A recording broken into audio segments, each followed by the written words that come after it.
I've noticed that when you were talking, I took one of your cases, put it in my front pocket.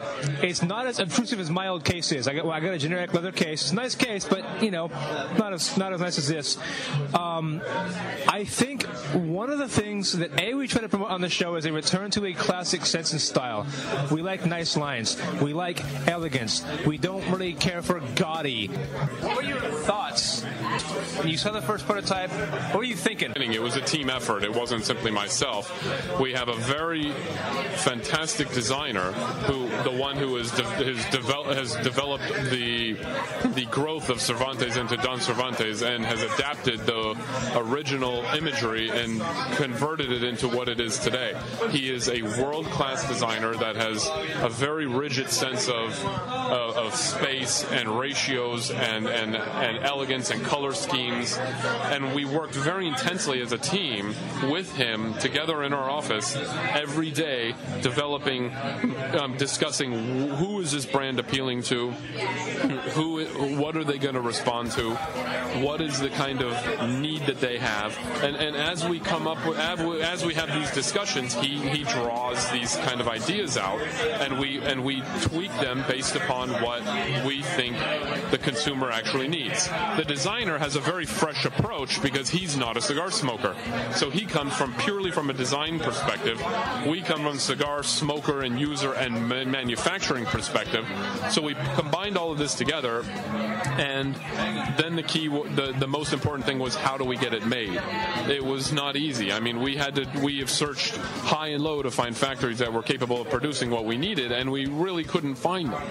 And we eventually, after a long search, after years of working on it, redefining it, we did find a factory that we then invested and bought 30% of, that we can develop proprietary designed products that nobody else can produce. Nobody else can use the same kind of capabilities and technologies that we use, because we want to be able to deliver these kind of designs and these elegant solutions to our clients and not worry about the factory changing ownership, somebody else getting control, cutting us off, saying they're not going to make it anymore.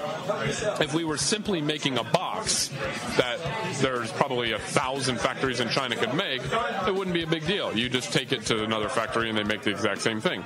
But we have a solution that is very sophisticated and very elegant and nobody else can make. So in that case, we had to, again, this kind of tight control we had to get in order to make sure we can always deliver what our clients want. That's definitely very key for the discerning cigar smoker. As far as any range of smoker that I've known, quality is key in everything for me. My girlfriend's father was a salesman, and I always talked about, if you're going to buy something, spend the money to get the best quality you can, because more than likely, if you've done your research, that product will or should outlast you. I am confident that the cigar cases before me now will probably outlast me. Is that true? That's something that I agree with, and I agree with heartily, and that's exactly one of the things. That's one of the characteristics and one of the considerations that we put into building all of our products. Of course, the cigars are consumed, but we build them as if they're supposed to last forever. We build them with absolute perfect construction standards that we believe surpass all other manufacturers. However, you smoke it right away, and then what are you going to do? It's gone. But the accessory, of course, you buy more. But the accessories are something that you definitely will keep forever and likely pass to your children. I want to switch gears now, and I've asked other cigar makers this. I talked to Eric Newman, I talked to Tony over at Patel about their charitable work. We discussed this yesterday, but I'd like for you to reiterate for our fans, what do you guys do to contribute to the welfare of your workers? Okay, the workers specifically, in Ecuador, I've unfortunately seen a lot of very young child labor in Ecuador. I wouldn't say that it's reached the point of an epidemic like it has in some other countries, probably in Southeast Asia, but we have definitely seen it in a lot of the telecom companies and things like that in Ecuador, where there are children who should be in school that are installing internet in apartment complexes. One of the nice things already about our type of work is that most of the cigar rollers in our factory are actually mothers and married with children. Honestly, I don't think we have anybody even under 30. So So the old legend of cigars being rolled on the thighs of virgins definitely does not apply. However, that assures the fact that you're not using anybody underage. We have work-free weekends. We have, and not just simple things like that, but when football is an extremely important thing to everybody. You go during an important football game, people are lined up on the street watching inside of a shop or a bar watching the game if they don't have somewhere to watch it on their own. A lot of times these kind of important games will come on and the workers will basically tell us we're not going to come to work because the game's on. Well, we didn't want to just have a hard line and say, well, you don't come to work, you're fired. Of course, we're not going to ever say something like that. These people have been with us for 10 years. We're not going to just, fire them like that. They're not expendable. They're family. So, of course, we do simple things like we bring in a television, we play the game in front of everybody in the factory, and everybody can watch it while they're working. Then the same, like I mentioned on the farm has a lot of people coming and going. So it's much more difficult to instill a sense of family on the farm because you may not end up with the same workers next year as you did the year before. And when it comes to farming, it's very deadline oriented. So you always would run the risk of saying, okay, you guys have to work longer. You guys have to work 16 hours a day because we need the tobacco cut and in the barns before the rain starts.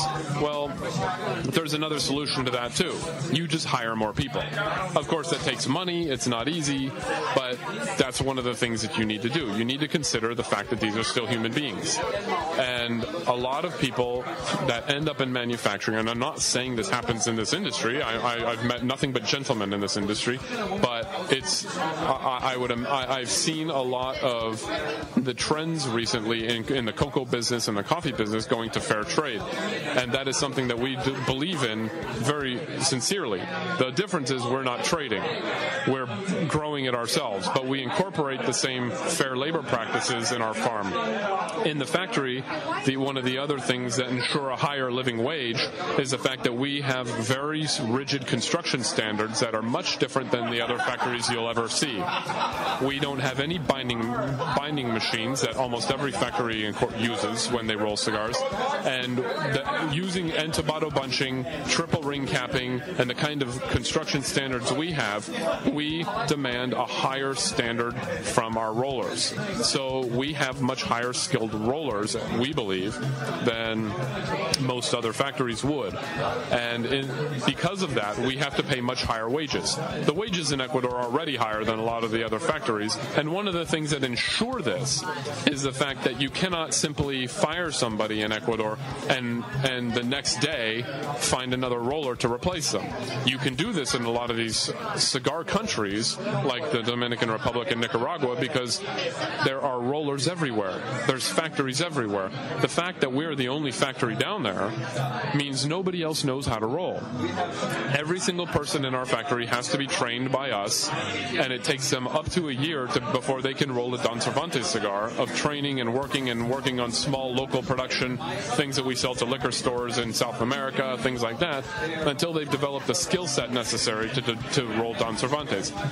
Because of this progression, they go from sorting leaf at one pay scale to rolling short filler cigars for liquor stores at another pay scale, up to rolling sandwich cigars, which are still using a binding machine, but using a mix of short filler and long filler, up to the point where they're using pure long filler, and there's no more binding machine. They're using every single piece of every single cigar is done by hand.